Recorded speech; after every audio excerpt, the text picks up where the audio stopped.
Hello, good evening. Welcome to the United Stand. I'm your host, Jay Daly. So, after a lackluster draw at Old Trafford tonight on front of 10,000 fans, I don't know where to start with this. World class Eddie Cavani goal. Normally, we have KG in the house dropping bombs, para mi hombre, but he ain't here. I actually went to the bother of translating the entire Eddie Cavani song into Spanish. But because of our lackluster defending, we're going to have to wait for me to drop the Eddie Cavani song. So, guys, lackluster performance. 1 point out of 9. On the last show, I said, are we in danger of finishing the season with a whimper? The same whimper that we started the season with, which saw us lose 3 out of the first 6 games. Guys, I don't know about you, but I are already filled with a massive degree of trepidation with Villarreal coming next week. I'm actually worried. If we put out a performance of that nature against Villarreal, we are in serious trouble. And as I said, a moment of world-class brilliance from the one and only Cavani, undone by crap defending, as per usual. And obviously, we're going to analyse the game in great detail. Before I do, I want to welcome our new member on the show, Joe, my fellow Irishman. How you doing, buddy? Joe is from Nice. I am from Nice. Thanks for letting out of the bag. Can't wait for Eurovision tonight. I think we're going to get number 8. That's what I'm praying for. That's what's keeping me alive these days. Is avoiding Corona, avoiding Man Utd, and praying for number 8 in the Eurovision. Living the life. Yeah. But yeah, no. On the game today, look, I don't really know how to feel about Man Utd in the past 3 games because I don't know if it's just us kind of refusing to play more so than anything else, because obviously the Europa League final is coming up and that's a huge distraction. I think players aren't playing out with their skin because top 4 is confirmed, whether it's second or third, which I do think it will be second. I think everyone's just looking at Harry Maguire, who played 71 games in a row and then suddenly might miss the Europa League final. And it's like, and look, the majority of players out there, like, I'm starting that game. Like, no matter what mistakes happen today, the only place we're looking at is maybe the goalkeeper and the centre-back partnership. Everyone else is probably nailed on. Maybe Rashford as well, obviously, coming in. I think majority of players are like, just don't want to pull anything, don't want to fall over awkwardly, don't want to do anything that might lead to me getting injured. And that includes not playing out with their skin. So maybe it's just me trying to be positive by looking at it that way. But I think it's the only thing I can hold on to, because it was, I don't want to say it was miserable, because it just was nothing. It just was a nothing performance. We didn't play that badly. We just didn't play well. We had several opportunities for us to take all 3 points, which we should have done. Then we had several opportunities where Fulham could have scored a couple of goals. So I just think it was an end of the season game where there was nothing really on the line. No one wanted to get injured because as well the Euros is coming up too. So maybe I'm just trying to be too positive, but I don't think it's the end of the world, this game. I hope. Great goal too. Joe, I take your point on players not wishing to get injured. But with that being said, surely are Scott McTominay and Fred not playing for their starting spot next week? Axel Swansea, for me, was up for possibility man of the match along with De Gea. And I don't agree with your point where you said that, the only spots that are up, the goalkeeper spot for the Europa League final, that's a nail on. Tonight, David De Gea pulled off 3 excellent saves. That I don't believe that millisecond reaction, I don't believe Henderson has that in his locker. And I don't care how old the keeper is, be 24 or 30, that's either in the keeper or it's not. It cannot be learned, in my opinion. Now, a pressure goalkeeping coach might otherwise agree. But De Gea, from 18-year-old when he started with us, he had that millisecond reaction time. And tonight, for me, that skill set that he has kept us in the game. There's a period in the game, I'm going to go to Kevin next, and I have it here in my notes, to quote myself. From the 65th to the 75th minute, that 10-minute period, Fulham had 66% of the possession, we 33%. And I know a lot of people on Twitter were espousing the virtues of Paul Pogba going back into that midfield. But Paul Pogba in that midfield pivot, you don't get the work rate that I would require of a midfielder. I know his fan base would say it's not part of his game. I'm sorry, work rate, that's the bare minimum of professional sports. A lot of the fans as well were making great song and dance about how well Fred and McTominay played in the first half. I'm sorry, bit of context. You're playing Fulham. They're relegated. You're not playing prime Barcelona. So don't subscribe to the narrative that's been put out right now on Twitter, how well Fred and McTominay played. That's horseshit for me. Kevin, what say you? Well, first of all, I have to salute one of the best goals I've seen at Old Trafford. I think we can firmly say now that the curse of the number 7 shirt has gone, finally. The likes of Di Maria, Memphis, even I've thrown Michael Owen in there as well, Alexis Sanchez, Cavani. I mean, that number 7 shirt has been so heavy on so many players. But to even have the audacity to even try that today, I'm so glad he signed this 1-year extension, because I did say when he did, it would have been a crime against football and Manchester United fans if you did not get to see this man in the flesh at Old Trafford. He's done it today. Not many players would attempt that. They'd have took a few more touches, tried to get in on goal, just to try it, do it in front of the Stretford end. Absolutely quality. On the performance, thought the first half performance was quite good, but the worrying thing at the minute is if we didn't have this Europa League final coming up, you can kind of, yeah, fair enough if you got a cigar out on the pitch, sombrero on, inflatable unicorn by the pitch, and you're waiting to jet off to Dubai after a couple of games. But we're not at that stage. And the worrying thing is, I want to take some kind of confidence into the Europa League final. We're on the back of defeat to Roma. Yes, we won the first, game, had it tied up. We changed it up against Leicester, get beat. We go back to more or less full strength against Liverpool, get beat. And today, it's Fulham at home. They're relegated. They've been relegated for the Premier League. They've got nothing to play for. People might argue that we've got nothing to play for. We have. We want confidence going into what potentially on paper is a very, very tricky game against Villarreal. So to go in now, we've got 1 game left. If we don't win that and we don't perform well, we're going into a one-off game final with absolutely no confidence at all. And that is the worrying thing at Manchester United at the minute. I'm hoping proved wrong. I hope we can have a good final day of the season and take it in. But the worry for me at the minute is that we performed for half the game today, and in the second half, for whatever reason, we have dropped off. And it's a shame, because it's the first time that we've had fans in since March last year when Manchester United played Manchester City. 10,000 people were lucky enough to see United today. I wonder how many of them actually thought, well, do you know what? Apart from that Cavani goal, there wasn't much to see, but what an absolute splendid goal. Kevin, well said. Jordan, I'm going to come to you next. I want you to look at Kevin's point there where he said, we go up 1 at a half time, first time in over a year, fans on the ground, and second half, the drop-off was tantamount to fall off a cliff. I couldn't believe how poor we were in the second half. Yeah, guys. First of all, just to reiterate the point about the fans in the ground, I thought it was amazing to see. There was 10,000 fans in there, and it sounded like at times there was 50,000 fans at some points. I remember in the 4th minute, we broke out from a corner, and there was a roar on the counter-attack, and it's like that type of thing we've just missed all season. And the fact that we're 2 games away from a Europa League final, like Kev said, and we're playing in front of fans, if you can't get up for that, then you shouldn't be wearing the shirt. In terms of the team selection, I think it was great that we seen De Gea in there leading into the cup final. I would have been really disappointed if Henderson had played. I mentioned on Sunday about Axel. I really feel like he can be an option if Harry can't make it. We played the 2 sandbags in central midfield. and look, I'm not going to dig them out just for the sake of digging them out. But this thing about that they played well, they don't offer anything. Like they don't offer an attacking threat. They played over 60 minutes together. They're not creating. They're not amazing going back. They're the equivalent of the song a DJ plays when he wants to go to the toilet. They're fillers. That's what they are. Their bodies on the pitch. They're not really offering us anything going forward.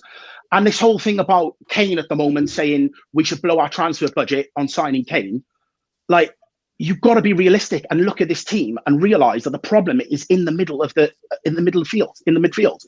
So for us to go and do that is like buying a beer fridge and then not having any beer to put in it. We've got to get it right. We've got to go and sign the right players to put in there to be able to create, move forward. I think with Axel in there, like I said, I thought he was one of the best players on the pitch today. There was a moment, I think it was about the 17th, 18th minute. He burst forward, got to the edge of the box, but didn't have any sort of second thought about having the pace to get back. And that's the type of thing that we're missing. With Cavani, then, he's the person I feel disappointed for today, more so than anyone else, because that goal should have been worth 3 points. So the team have let him down, playing in front of fans for the first time, and we weren't able to deliver 3 points for him. Like it's really disappointing. The centre backs, Lindelof, treading water, trying to get back, really struggled. Showed the upper body strength from Mr. Bean, got bodged off the ball. Just really disappointing. And this is why, over the course of a 38-game season, with this squad, Ollie's never going to be able to put together a title run. Because in periods, we'll be fine, but they'll be against certain teams with strikers at top that got a bit about them. They'll look at Lindelof, they will target him, and they will always come out on top. He always shows that weakness. I look at, imagine Cavani playing against Lindelof. He'd absolutely manhandle him. And you look at next season with Watford coming up, someone like Troy Deeney, he will look at those fixtures and target Lindelof, and we'll get found out. So we've got to fix these problems. Otherwise, we're going to continue to see what we've seen all season. This is not a one-off. This is not, like you say, that they're taking it easy because they don't want to get injured for the final or whatnot. This is what we've seen all season, guys. We've seen it against Sheffield United. We've seen it against West Brom. We were top of the league, and then we went on a run which allowed Man City to take over us and now win the title. So this has got nothing to do with the fact that we're 2 games away from a final. So all in all, it was really disappointing. You felt around the sort of 55, 60 minutes just before they scored that we were going to need a second goal, because I don't feel like they played like a team that had been relegated or were relegation fodder. They were in the game, they were competitive, and you always felt like there was going to be a need for a second goal. And it just never came. And you just, as the game grew, you could just feel that what happened was going to happen. I'm actually surprised that we got a point because, like Jay said, they took over possession for long periods in the second half, and I really thought they were going to nick another goal. So, yeah, really disappointing and really not good form to be going into a cup final with. You made some excellent points there. I think Mark Gorbridge is definitely going to have a contender who has the best analogies on his channel going forward. So some absolute hurlers there, mate. Yeah. I want to go to Beth next after I read out this super chat. Ross Wilders, young lad from Northern Ireland. I had him today on Instagram. Love chatting to you today, Jay. Absolute legend. Well, thanks. What did you make of today's performance, particularly Swansea? So, Beth, I want to chat to you now about the back four. The gift that keeps on giving. Victoria Lindelof. Out-muscled, outmanned, time and time again. At half-time, I put out a tweet basically saying to the United fitness team, get me over to Manchester for pre-season so I can literally teach him how to grow a pair of balls and literally plant some muscle mass, because he gets out, like your centre-back. Physicality in the Premiership, if you're centre-back, it's a basic requirement. Centre-back, it's basic. Like full-backs can get away without being as aggressive and as physical, but a centre-back. And tonight he was playing in his preferred position on the right.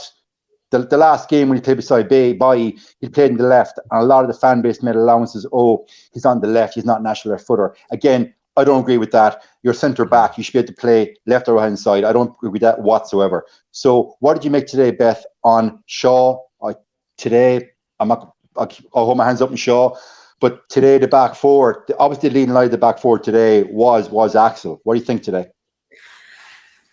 Not a good performance from them. We've seen it since Harry Maguire's dropped out of that back four. We've seen it with Harry Maguire as well, them being shaky at times. Like we've seen that time where constantly the back post gets left open by both full-backs. That keeps happening. I don't know why it's being allowed to keep happening. It's obvious that teams are targeting our back four through that now, but time and time again, it keeps happening. I don't understand how as a coaching team you can allow that, but that keeps happening. And then all in all, the back line, I thought Wan-Bissaka had some very good moments as well as Tuanzebe, but I don't think Shaw had his best game. I don't think he's been playing well for a few games now, and we've kind of been letting him off because of how good he has been this season. He's been immense this season, but I don't know, his form's gone slightly down over the last few games. Hopefully that'll be back up for the Europa League final. But it's the same as the whole team. I feel like with Victor Lindelof, going back to him, he kind of represents the whole team in a way. There's massive inconsistencies. Victor Lindelof can have a few good games and he can be solid with next to Maguire.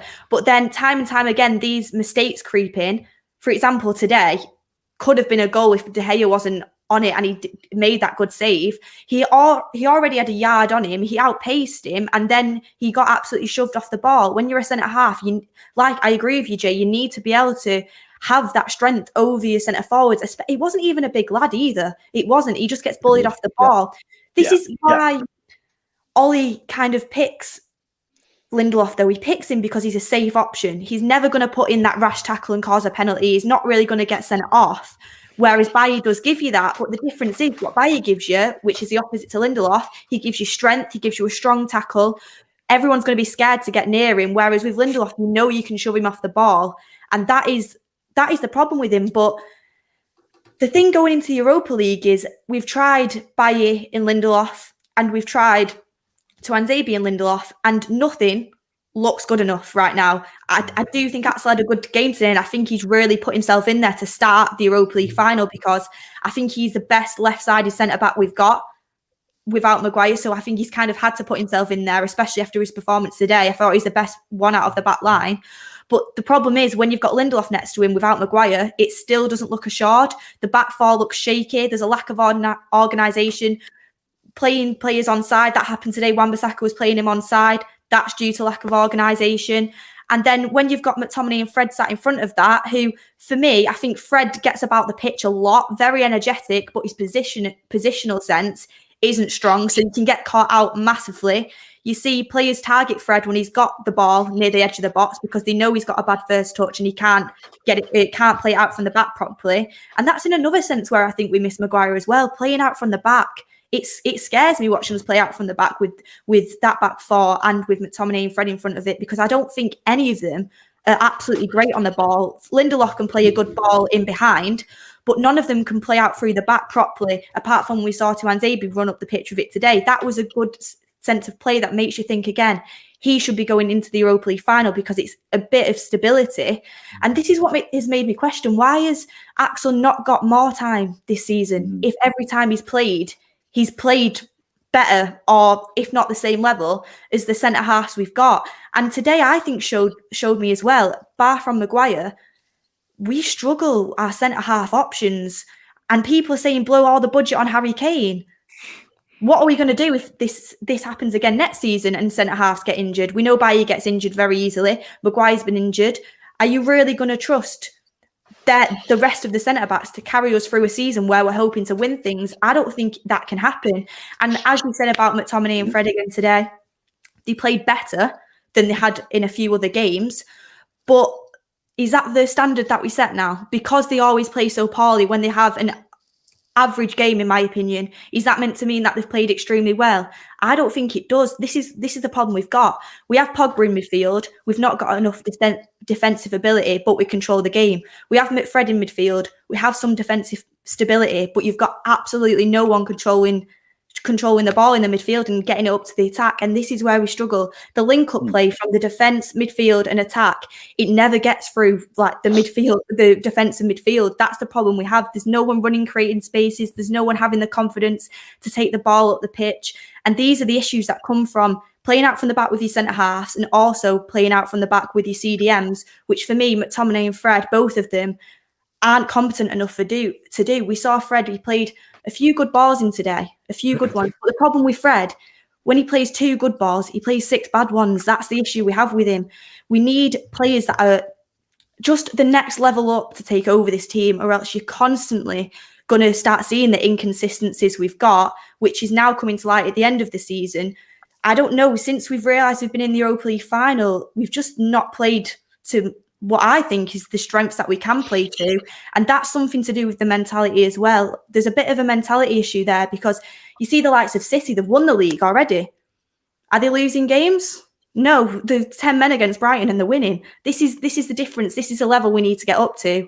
And with the back four and playing that the way that they were, the midfield even today creating chances, there wasn't anything really clear cut. We were relying on the end of that game for a Pogba outside the box shot, fluke shot, a Fernandes penalty, something like that. That's what we've been relying on a lot of this season. And today it didn't come. And going into the Europa League final, relying on parts of individual brilliance, hoping that we don't get a set piece played against us, because God knows what we're like off set pieces.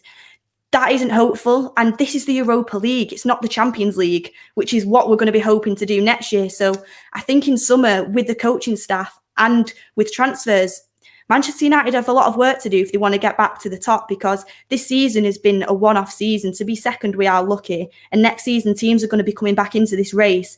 And if Manchester United don't start getting the inconsistencies consistent, we might struggle next season. And that's what I'm worried about. Not only the Europa League final, but next season as well. Fuck me, I think Beth, I think Beth there has successfully and successfully summed up the entire season, the entire tactical approach by Solskjaer. Do you know what? I think we're all going to log off now and go watch the what you reckon? Because Beth has said everything. She's used up all my good bits. I'm gone. I think football is finished now. Yeah, it's done. No, seriously, Beth. Excellent, Beth. Alex, I'll come to you next, buddy, because I know you've loads to say. I wasn't ignoring my friend. The super chats here are Ronald Jacob. How can this be all his fault? When Linda Soft, love it, can't defend. If it was not for De Gea, we could have lost it. He made a world-class save too with Glazer McFred out. Okay, very good. And there's another one here that I missed. Bella Visual. Okay, this is political, guys, so I'm going to read it out and you can all have your thoughts on it in a second. A concern for me is someone like... What? You get it? Okay. A concern for me is someone like Flex going to the game. It sends out the wrong message when we want the Glazer out. Also, for me, it is that I was all in, but we need another manager to move forward. Okay, look, you're doing a stupid chat. We'll read it out. And some chap, his name is like a sentence, no disrespect. He's just given us 250 DKKs, whatever they are. Chris Pankhurst, out of Jay's notebook about Lindelof, had an awful game. Forget Kane, bring in Varane to stop the defence being sucked to one side. De Gea for the final. Yeah, yet again, Armand Bissaka pulled out of position from across. It's happened time and time again. And I think about 2 months ago, Mark Goldbridge did a very good video. He went through every goal conceded this season, right? And he could only attribute 2 goals conceded to goalkeeping errors. And the vast majority were from Maguire and Lindelof, and from Armand Bissaka being in pole position. So great point there. And I think we're up to date in Super Chats. Alex, Mr. Eddie Cavani lookalike, what say you tonight? Are we going to win the Europa League after that? Oh God, I'm just in a situation now. I've been saying, like I said before the game to Flex, I think that we just need to play our strongest team for this game, and then complete reserves. We were talking about it, weren't we? Last fan forum, complete reserves in the Wolves game. But now after that, with the form we've been in the last 3 games, I'm in a situation where it's like, do we actually go full strength against Wolves as well? Probably take Cavani out for Martial. But aside from that, go full strength again, because we surely can't go into... We play our reserves even against Wolves and then lose again or draw again. And then you going into the final off the back of winning nothing in like 4 games. I think that's been said already. I do think it could play a factor, and they've seen their captain get injured and be out potentially for the final. And they're all a bit like, oh God, if that happens to me, like obviously McTominay came off today, Fred came off today. So we're not like taking any risks with the injuries and stuff, but that something's not right with them. But it's the same problem that's always been, of that we played or we turned up for one half, but the issue is normally we only turn up for the second half. Today we only turned up for the first half. I think it's an issue that I've always spoke about with this team, that they turn up to certain games and just expect to win. They're like, oh, Fulham, they're already down. This will be an easy game, which, by the way, I don't know how Fulham have gone down. Both times we played them, I thought they've been a really good side to play against, and they defend brilliantly. And on the attack, they were decent in the other game and actually dangerous in this game. Like, it wasn't just the like shots. They had higher XG than us and everything, but it's just worrying. Like, it's just a constant mentality issue with this team. I think with certain signings, like I've said before about that, we say, oh, we need a CDM. But I'm at a situation now, if people don't think, and I can understand the viewpoint of Pogba not giving the energy in that position, then we need 2 centre mids. We can't even go in with, if you don't trust Van der Beek and you're not going to swap to a 4-3-3, then you're going to have to buy, if you want to play those 2 holding midfielders, then we're going to have to buy 2 of them, because we haven't got 2 that can play in there at the moment. It would have been perfect if Matic is like 5 years younger or whatever, because he could play there. But like we said, he sees for some reason Van der Beek as a 10, which I don't really see him there. But if we're going to stick with this formation, then you can't do it with Fred and McTominay. I know he really rates him, and I know Cos Fergie said that McTominay is like the future and stuff, that people think that that's like a golden blessing. But I've got a Tom Cleverley shirt up there because Fergie told me when I was a little kid that he was the future in the next goal. So he isn't always spot on. There's still time for Cleverley. Alex, let's be fair. Listen, we all have massive respect for Alex Ferguson and what he did for the club. But Alex Ferguson said that Phil Jones, and I quote, would be the next Duncan Edwards. He said I bet Paolo Cleverley would be the next goal. Wait, I got to confess, when Fergie said that, the following season I bought a Phil Jones shirt. I've got it in my house. So it's your fault. It's all your fault. I'm blaming you. Yeah. I'm blaming you for this. It's on you. It's on you, my friend. Do you know what? Next time I'm on, I'm going to wear it. I'm getting it. Okay. I'm shitting myself now because I've got a Bruno Fernandes on my back. So, like, what if that means he's the next one to fall off the cliff? And I've got Cavani, lads. So we're totally screwed. And I've got a whole future on the back of this shirt. Sorry, Beth, who do you have? I said I bought Martial at the end of last season when he started being really good, and now look at him. Honestly, this is bad, guys. This is really bad. Listen, your fault. Nobody is to get. Okay, we've all agreed as a group, Alex, looking at you, that none of us are buying any of the new kits. Alex, looking at you. And after what I've heard now, nobody's to buy a jersey and put a player's name on the back. That's the kiss of death.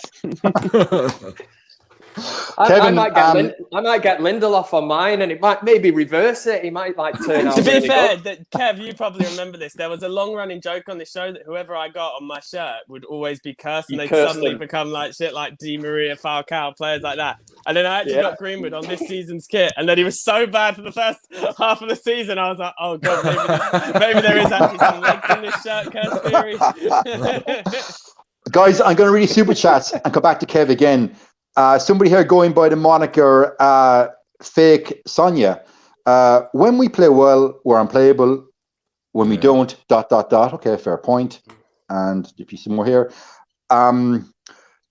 Sab, oh Jesus. Okay, I'm not going to say your name, no suspect, because I don't want to suspect your name. So I'm going to read your super chat. It's for $5. Maguire absence re-exposed Lindelof. Agreed. Today was a clear case of why CDM-CB should be the top priorities, not Harry Kane or even Sancho. Spot on. Best comment so far. And Wayne Greener, the United way, 4-4-2. Maybe a push, 4-3-3. No, the United way is to win trophies, point blank. Yes, Joe. Okay, Kevin, you're on, my friend. You're on. You're on, Kev.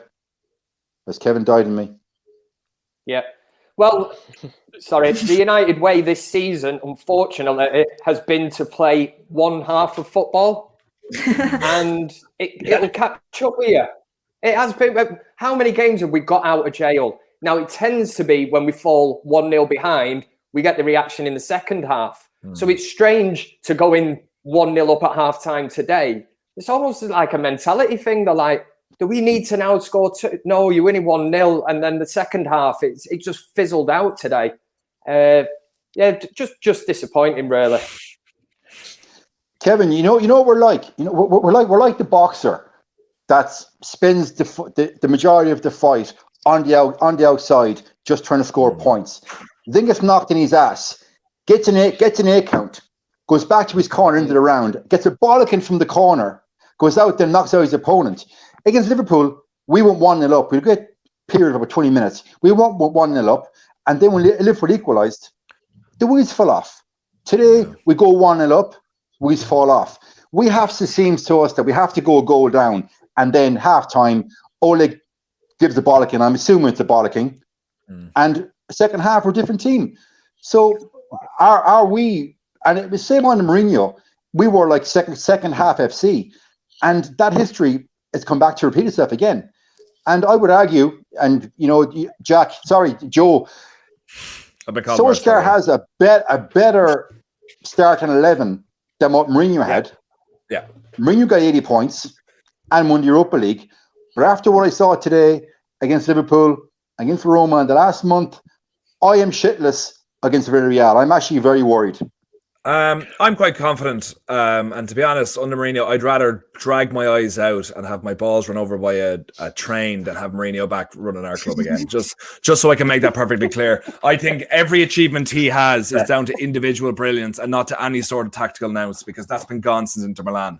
But under Oli, I still am confident, because I feel that I think was Bet said earlier on, I'm not really sure, but when we're playing well, he gets the best out of our players. I think especially coming into a final, I think he doesn't mind the flack. I think he doesn't mind anything that's coming on top of him. I think the big worry for us was the Roma game, because we were supposed to see that out, and I think we got rattled then. I think that was when everything fell off. I think this is different than it was for the past every other time when we've kind of gone into a slump of form or whatever. I think this is, we got rattled then, and it's just a case of I think he needs a victory. I think we needed one tonight, and I'm really surprised the way it turned out. I thought we were going to see this one out. I think Wolves is gone into a desperate state at this stage, but I am still confident we can do this in the final. I still think that the majority of teams in the Premier League are better than Villarreal. I think Unai Emery is a better manager than Villarreal, if that makes sense. So I think that they can pull up a performance, but I do think for 11 players across that 90 minutes, there should be no problem in us doing that. But in saying that, I was saying the same thing going into the Fulham game. But I am still... That's fair. And Kevin raised that very point. He said that, tonight, this was theoretically the starting 11 elect for Villarreal. And you would expect a heavily rotated side to play Wolves. So that's his starting 11. Unai Emery now has seen Solskjaer's cards, and I think he's licking his lips. Jordan, what do you think? Yeah, can I ask a question to everybody? Do you feel like we're coming towards the end of the season? We've played a lot of games, and Ollie has used a lot of the same players and hasn't mixed the squad up enough across the season, and now we're at a point where we're running out of legs. Well, what's everyone's thoughts on that? I don't think. Sorry, go ahead. Sorry, I was going to say the classic example, and we've scratched our bastard heads every single week on it, is Van der Beek, right? The protesters at Old Trafford that ran on the pitch have had more time on that pitch at Old Trafford than Donny van der Beek's had. It is criminal, man. A game like today where you are crying out for some kind of change in that midfield area. And what does he do? He waits until the last, 4, 5, 6 minutes. What is that saying to the lad? He's somehow managed to get into the recent Dutch squad, So from a Holland perspective, they must be looking and going, well, like Gary Neville touched on it and said, if anything, he's definitely going to be fresh, isn't it? Because he never played.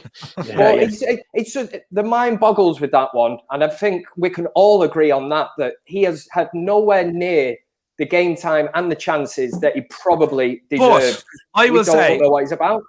No, but the thing is, I don't know why we all presume that, because let's be honest, we've only really seen him when Ajax went on the run against when they got the Champions League semi-final. And obviously he played phenomenally then, okay? But he's coming from the Eredivisie. Name the last player that was any sort of success that came from the Eredivisie, and that's Luis Suarez in 2012. I was going to say Suarez. Yeah, you look at players, you look at Depay, you look at, what's his name who went to Everton, and Klaus, I can't think of his name, that went to Everton, another guy who went to Spurs. The level is so high that I genuinely just think Ollie's protecting him. I do think he should have got more minutes, and it's a disgrace how a few minutes he has got, but I think there was a reason for it, because I just think he's not suited yet. I think if he's not starting next season, if he hasn't started, let's say in the first 10 games, he hasn't started at least 4 or 5 of them, then we know there's an issue. But I just don't think he's up to it at this moment. I read something. So with that same point, what about Axel then? Axel went and had man of match performance against PSG. Didn't really play afterwards. Got thrown on in the last 2 minutes against Everton, made a rash tackle, and then we haven't really seen him since. So there are players that Ollie could have brought in over the season to give minutes to ease the pressure on others, and he just hasn't done it. Yeah. So I do feel that the legs thing might be an issue towards the end of this season. I don't really think that the players are running out of legs. But I do agree with you on the fact that there should have been more rotation, even if it's just minutes off the bench. He hasn't used the squad enough. I know we say there's a massive drop-off in the second because there is. But at the same time, what do you expect when players haven't had a minute of football? To get a slight bit of form, you've got to have some football to try and play yourself into form. This is why we're seeing the massive drop-off. Don't get me wrong, there is a massive drop-off in quality, but still, if you want to give the squad a better chance of having more energy, taking the pressure off certain players, why are them players there and why are they getting paid if they can't play football for us? I don't understand it. This is what I mean with the likes of Ahmad. He came off the bench today. I thought he looked all right. He's not pulling up trees, but he looks all right. He deserves more minutes. Even if it's the last 5 minutes of the game and you're 3-0 up, you still don't see it happening. Donny van der Beek gets trusted with like 4 minutes at the end of every game. I think when we're winning, he should be getting played for 20 minutes, even when you need to change the game, like you said today. In the midfield, you needed someone who could move the ball quicker, move through players, doesn't even look to him.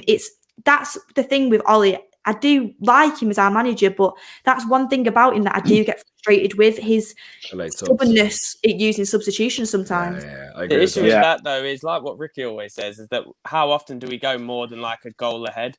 So with, like you said, Beth, like you said, the drop-off in quality is so big, but we can't really afford to, like, for example, take Rashford off for Dan James or whatever, because someone like that isn't going to come on. And I shouldn't have actually used Dan James as a bad example. Yeah, leave Dan James alone. Bad example. No, poor Dan James. So, for example, Dan James. No, sorry. For example,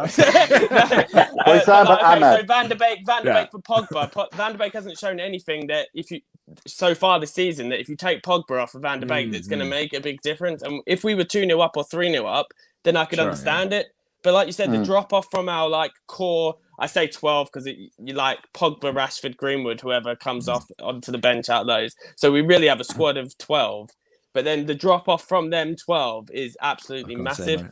Although with Lindelof, the drop off isn't really that big from him, Bailly and Axel. But you know what I mean. There's a question here. Yeah. I'm going to ask Kevin this. Roland Jacob, who would sell Martial? Martial isn't even better than Mason. His price is going down. Would anyone pay 40 million for him? You know who says James and Martial are better than Rashford and Mason? Kevin. Sorry, but I'd be taking Rashford and Mason Greenwood every day of the week. And twice on Sunday. If I had to sell 2 out of them, James and Martial, no bother. And I do like Martial, but there does come a point, or there will do, with his age and stuff, where you look and think, he's not a young lad anymore. Is he developing? Does he want to be this number 9 at Manchester United? He's tried it. You know, he wants to be it. He continues to get thrown out on the left, which I still think personally is his best position. It could be that it comes to a point where Martial decides, I want to leave United because I want to be the number 9 somewhere. So if somebody wants to take a chance on him, I think money-wise, you would still command a decent fee for him. So if United are looking down that route of getting rid of him, to bring it in, as long as it's reinvested and it doesn't go into the Glazers' pockets, I'd be happy with it. Totally agree. I agree. Chats here and come back to Ryan. Ryan Burns, he's given us $5 Canadian.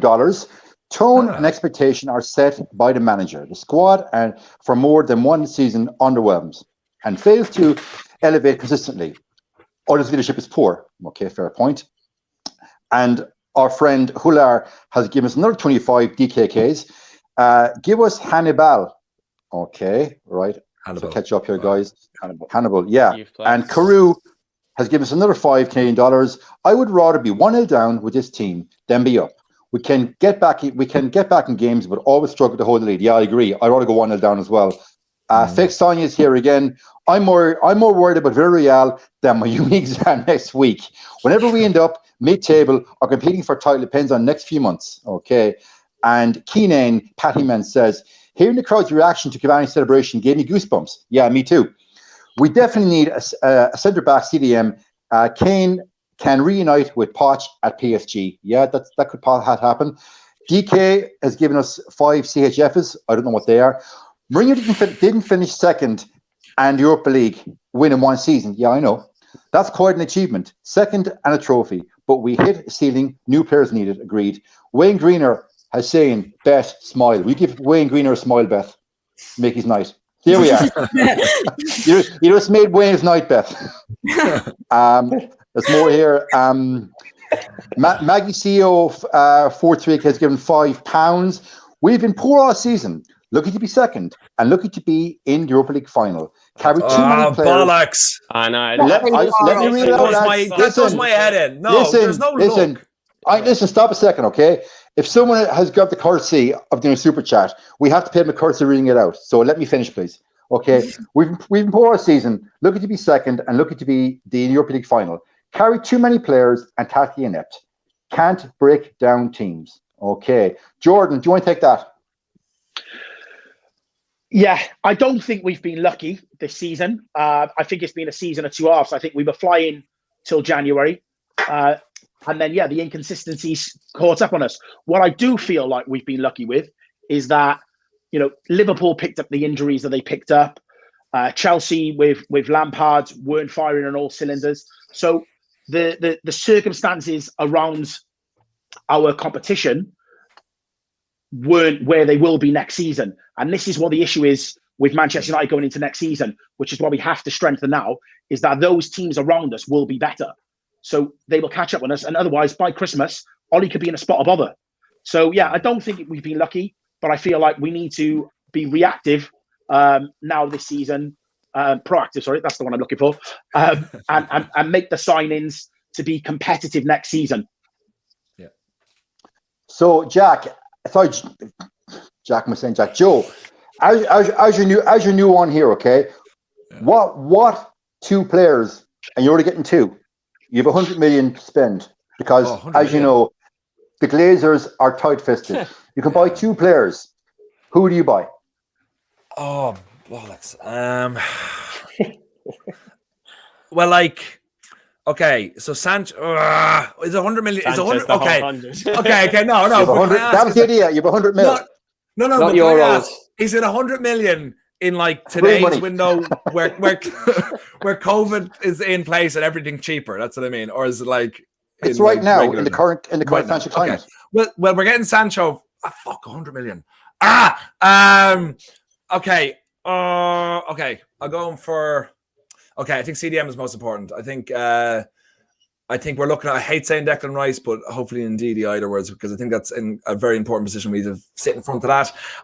I don't know if we can get him for enough and get Varane as well, because I know Varane's going for a bit cheaper. Maybe if we work something out with Real Madrid, because they have no money. I just think centre back now a bit more, because I just realised how shit we are. So yeah, okay. I'm going to say Ndidi to begin with, because I don't want to give Declan Rice any more airtime than I need to, and then slip Varane in there for 20 quid. Okay, so all credit to 100 million at the end of the day. I'm coming to you next, Alex, because this super chat is about your man Mason. It's from Ronald Jacob, and he's given us 100 of some currency. I don't know what it is. You know what? I need to go and Google these currencies and see what they are, because this could be 10p for all I know. Mason got 16 goals last season. James is not close to this entire season. We need a right winger. Mason, not 100-meter runner at United. I'm done with him. Wait, sorry, say that again. I'll go again. Mason got 16 goals last season. Yeah. James is not close to his entire season. We need a right winger. Mason, not a 100-meter runner at United. Oh, I think he means that he wants to put Mason and that Dan James is 100 million. I thought it was. I thought it was Slayton Mason. Yeah, it's just the structure of the sentence. I think Sancho. Well, we all thought it would happen last season, but I think it's like been really well documented that Sancho wants to come, and that Rashford and Sancho thought they were playing together. He was in like Call of Duty, like PlayStation groups last summer with Pogba, Lingard, and Rashford and stuff, and like that deal was just our own incompetence. No, I mean that it's like that means he's signing. No, but I'm saying that like they're all talking and stuff like that and stuff. Okay, and it was just our own incompetence messed that up. I don't think right wing is as big of an issue short term as a lot of people do, but Sancho obviously with his creativity will improve it. And I think a big part of it is we've touched upon already about how the drop off in quality is like so massive when we drop any of our players. If we sign Sancho, then you can take out a Rashford, you can take out a Greenwood or whatever, and then you have them to come in off the bench, and then so that is quality for quality, like what City do. So yeah, I do think because I put Joe on the spot regarding the 100 million. I think it's only fair to give you all the same question, but after the super chat. But initially that was your punishment for dropping the super chat. I want to say as well, please respect the England legend Declan Rice. Oh, don't! Yeah, I'll come into your box. Okay, we'll start him off now. Yeah. Okay, Joe, off you go. Off you go. Okay, can you please tell Alex why Ricey didn't play for us and who messed up? Because he's a rat. That's why he has ambition. Yeah. No, because he just cares about that, and that's why we shouldn't buy him. Okay, because he was on the bench in a competitive game, and Martin O'Neill didn't cap him. Oh, sorry. That's why. Yeah. Anyway, we're going to move on. I'm not fussed about Rice. I'm happy we got Grealish off you there. Okay, so Beth, after super chat, I'm going to ask you the 100 million euro question. Chris Jewett says, "Bloody, I've lost it now. Bloody hell." Okay, here we are. We need a centre half to change one of the CDMs into attacking midfielder, which will give better results. But that's the age-old question, guys. Who are we going to sign centre back? Beth, 100 mil makes it too hard as well, Jay. Can I have 150? No, that's not fair. 100 mil, fact. Okay, that's it. It's 100 million euros because we have to go on the premise that the Glazers are so tight-fisted. Joe said Ndidi, but you saw what they were like when we tried to sign Maguire. They'd asked like 100 million for Ndidi as well. I just don't even know how I'm going to do 100 million. Yeah. Oh, yeah. You're all laughing at me. Now we see. This is the thing. I'll come back to you. No. I would like to get Sancho on the right wing because I think if we get him on the right wing, you can get Greenwood more time at centre forward because he's going to be alternating with Cavani because even though he's the best centre forward we've got, he is going to be another year older. He's not going to be able to play 3 times a week the way that we want him to be. We want him to be fresh. So he can interchange there. You've got Martial and Rashford on the left. By the way, I would definitely keep Martial because I think even though he's had a bad season this season, he's very, very talented. And I think on the left wing, the way Rashford's playing at the moment, I think he could do a better job than him in some certain aspects from the way he passes the ball up front, beats his man a lot. I mean, Rashford's going for a bit of a poor bit of form, but I think they're very, very like for like in that sense. And plus you've got Rashford and Greenwood, both very centre forward based. Sancho gives you that creativity. So if you can get Sancho for 70 mil, like people are trying to, I would get Sancho. And then hopefully, oh no, we need CDM and centre half. This is where it gets tough. Wait, yeah. 15 mil. Wait. I've got a way to do it. You give West Ham 30 million for Lingard and then pay him the 30 million that makes it up to 100. So then you've got 100 mil there. So you've got Rice and Sancho. Okay. That's not going to happen. This is one smart lady right here, Beth. I got shot. Respect. Big up. Yeah. Big up, Beth. Jordan, you're next. You have 100 mil. Okay. Right. The first player I'm going to say to be cost effective is Basuma.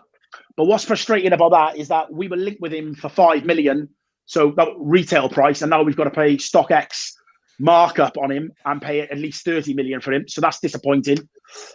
That then frees up the 70 million to go for Sancho, which we're saying they're going to take less than 100 million they were looking for last year, which means that we can then play Martial on the other wing, like Beth said, because like you said, with Rashford, I think if you see past all of the jam roly-polies and turkey dinosaurs that he's given out this year, he's actually been quite poor over the last couple of months.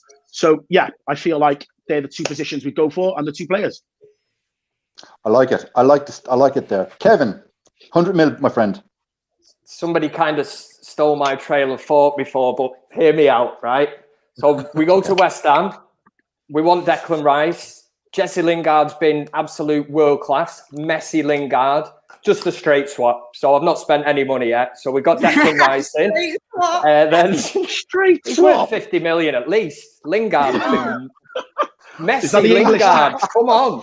Honestly, Kev, if you could get on United's bond and get that deal done, I'd give you a job for the next 10 years. You just got to play hardball. Get me in. I'll sort that.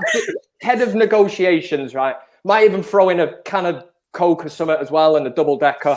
Then we move over to Dortmund. So 70 million now has gone on Sancho. And then do you know what? A little bit of leftover change. Might go and see Brendan Rodgers and say, you got a lad that used to play for us, Johnny Evans. I think we'll take him back. Roughly about 20, 30 million. Pair him up with Harry Maguire. Jobs are good. Instant team change. I like Kev's rationale there regarding Johnny Evans, because I said in a couple of shows that we signed the wrong centre back from Leicester. We just got Johnny Evans back. Anyway, that's just me. Alex, you're up. I thought of a crazy thing to do, but I don't know if even I want to do it. But just for the sake of that, you've given an 100 million budget. So the Varane I'll just take for 40 million, just because that's the price that's being banded around. I don't think he'd be as cheap as that, but just for this game. And then I'd give Dortmund 60 million and say you can have Ahmad on season for a loan. But then I'm not sure if they do that, but I think they then wouldn't be under so much pressure to instantly find a Sancho replacement. It would help us because it would improve him, and I think he'd kill it in that league. Scout Alex. Okay. Good shout. So I guess it's my turn. Now, bear in mind, I'm negotiating, not Woodward.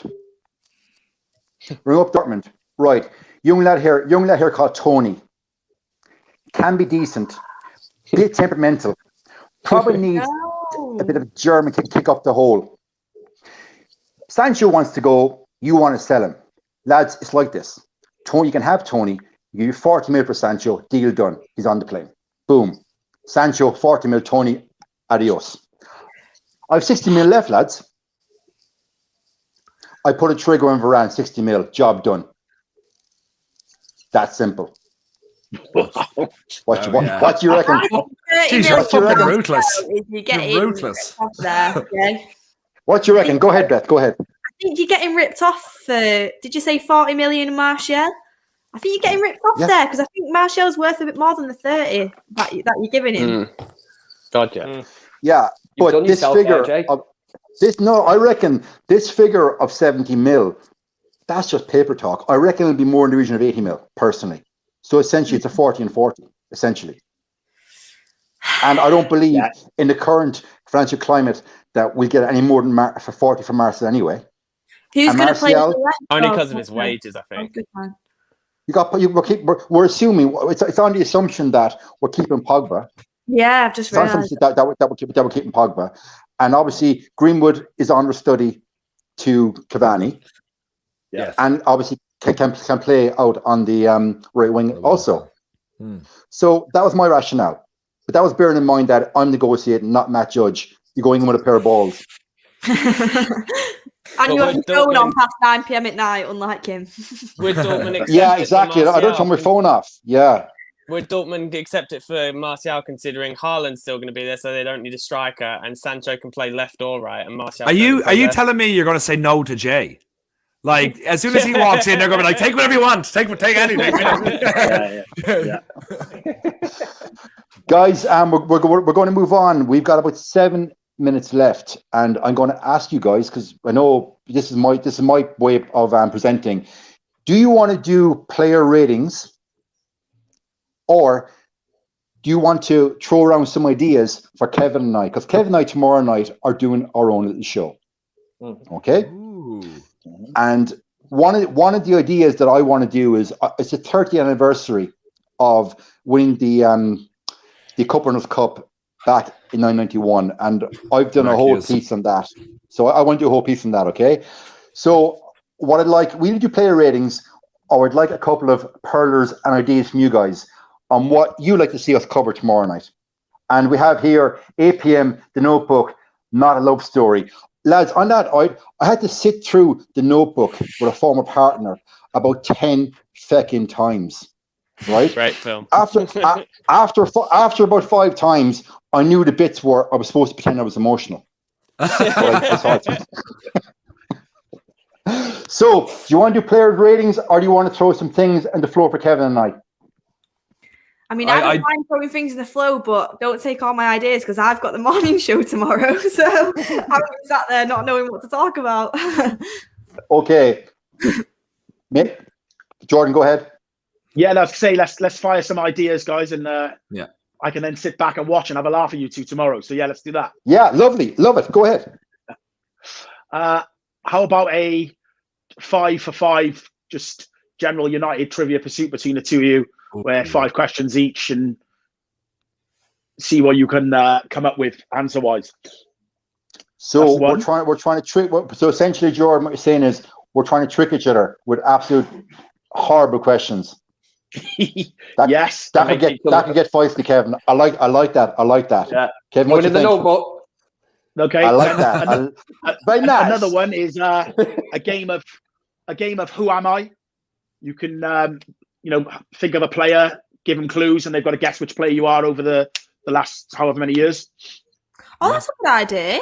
Jordan's got the idea. Ooh. Don't be stealing now. Don't worry, Beth. I'm full of them. I'll keep them coming. Don't worry. That's a really good idea. I'd be watching for that one.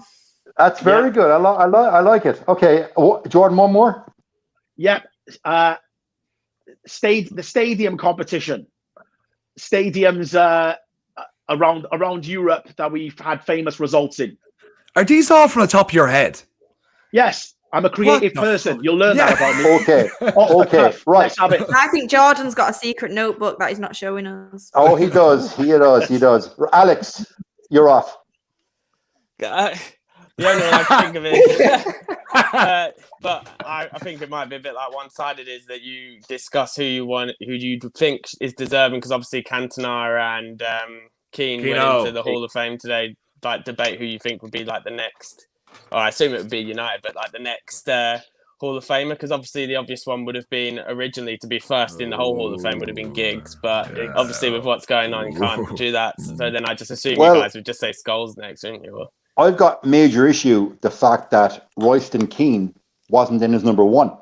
Major issue with that. Yeah.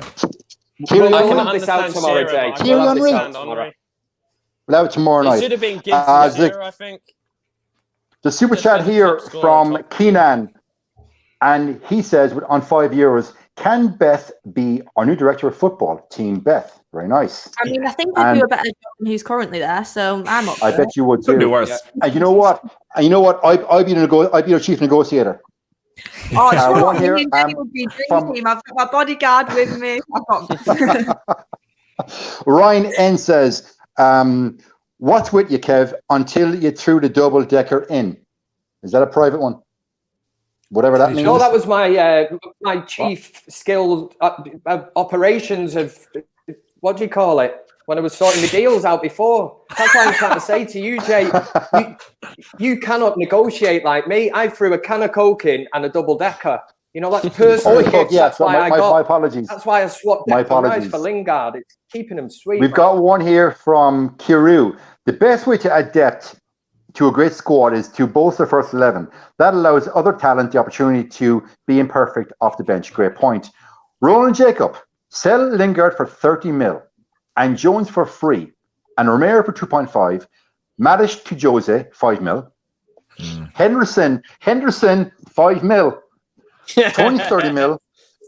De Varane or Rice sorted. Sancho for 70. That's our all-around net spend. I think you're being a little bit disingenuous there to Henderson, to be fair. Henderson, he's a bit more than 5 mil. Yeah. And look at, he's a bit more than that. I think we're up to date, are we? Okay, Joe, what topic tomorrow night let's see Kevin and I discuss? Well, I thought of a game that you can do. Okay. If that's what I was supposed to do, I can't remember the exact rules. Is if ye guys, okay, go to a famous goal that we've scored, all right, and replay the commentary, as in like you're doing the commentary, and see can you guess the goal just from the commentary or by describing the goal. That's a good idea. I like this. This is, lads, I'm actually amazed with the level of creativity between the We've six of got us a panel tonight. of creators with us tonight. Yeah, like I do want to brag. I know Don't ask me a second Jordan. I know Jordan comes from a very creative, artistic background. Joe, we just met. Yeah. Beth even talks more than I do, which is some feat. Kev is Kev.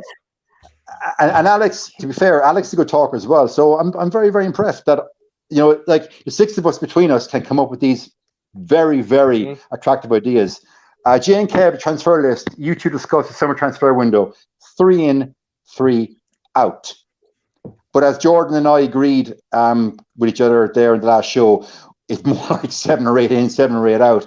But that means then that's putting confidence in the board to execute 14 or 15 deals, which, as I always say, it ain't FIFA, it ain't going to happen. Yeah. So guys, thanks for coming on.